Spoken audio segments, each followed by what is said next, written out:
So, Dixon, Mwenda, I understand that if women are more involved in the coffee, that the coffee farms will be more productive and Kenyan coffee production will increase. Okay, it's not only coffee. In Kenya, when women are involved in everything, it doubles in terms of production because they are more industrious than men. When you talk about women being involved, no, they will be there from morning till evening, but men, it's just working for a few hours and then they go. Yeah, because they tend to think they are the king, not even the head of the family. So women work, then men gain in terms of. Yeah, but how about especially with the cash? Maybe not just the division of labor, but when the cash comes in from the coffee, if the cash goes to the women, what will they do with it? The women? Yeah. Mostly in most of the families that we have in Kenya and probably in Africa, we have that men are kind of, there is a male chauvinism, where men feel that they should control the family. But of late it's changing because women are waking up. In that, initially you could not get a woman having a bank account. If she has to have a bank account, it's a joint account with her husband. But currently we have them having their own account and managing their own affairs. And mostly the money they get, they use it in feeding for feeding the children, maybe paying the school fees, such kind. Yeah. And it seems kind of strange. Is it really, what is happening though when the cash goes to the man? Is it not also going for the family and the family's needs? Yeah, it will go to the family, but partly. Okay. Sometimes men, African men are natural drinkers. That's the biggest problem. That can be a problem. Yeah, and the consequences of indulging in drinking. The family start breaking up because that lady that you left at home doesn't know whom you are with at the drinking spree. Right. And that's, we call it Mpango wa Kando. Okay. Mpango wa Kando is having a different family from what you have. So maybe you have a lady somewhere whom you are keeping somewhere. Right. That's happens here. That's a big problem. Yeah. It really hurts the relationship. Yeah. But since, as I was telling you the other day, since 1994, when women had a world conference in China. In China, in Beijing. Yeah, in Beijing.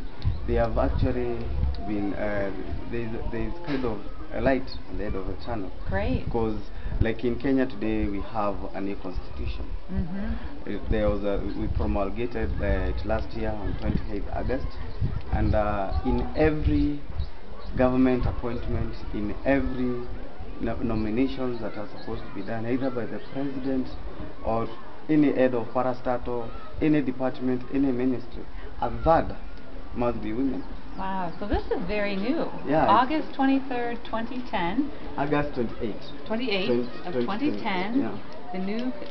It's a new part of the Constitution? It is the old Constitution. We have a brand new Constitution now. Okay. A new Constitution that has, it's different from what we had from the whole colonies. past. Yeah. Right. Yeah. And it's saying that government groups and corporate groups must have at least 1/3 female representation. Exactly. Wow. Yeah. Even down to the coffee farm committee. You just told me about the coffee farm in Togo. Yeah, I was very interested to hear that. Every committee, may it be a local development committee, may it be a national development committee, a third must be actually women. And was it that constitutional change that allowed the Meru women to open their own savings accounts? No, no. Life is changing. The women who are there in the 90s are not the women we have after the millennium. Okay. So we have more learned ladies around. Yep. We have, they keep on getting that the knowledge on how to live as a lady As a without citizen. depending the man. Ah. And actually, I don't have the statistics, but it is said that over 20% of ladies in Kenya today, they are single. Really? Yeah. Huh. They can't be able to run their own things without depending on somebody else. Yeah. Yeah, and that's quite a problem to men. It's becoming a problem to men because soon and very soon, ladies will discuss. So they're turning into single households. life. Yeah. Okay. Yeah. So they're just not marrying? Yeah, they're they are deciding not to not get married. Yeah. 20% of the women of marrying age are deciding to not marry. Yeah. Interesting. Yeah. But I was curious. I don't quite understand yet. What changed so that women could open savings accounts? It is education. Actually, we were we are very behind when it comes to education. But it all started at the beginning, since independence, where there are some cultural ties that, like the Marians and the Kikuyus, one could not take the daughter to school because she's going to get married. She's going to be married. So what that old man wanted is only the dowry from the person who is marrying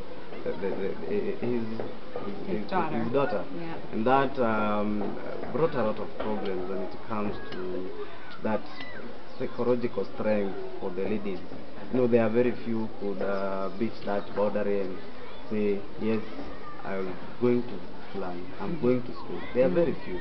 And the few we had who went to school are the few who have actually helped the current generation now to get that courage of going to school. And we have quite a number of them. Yeah. The data is turning out, the opposite.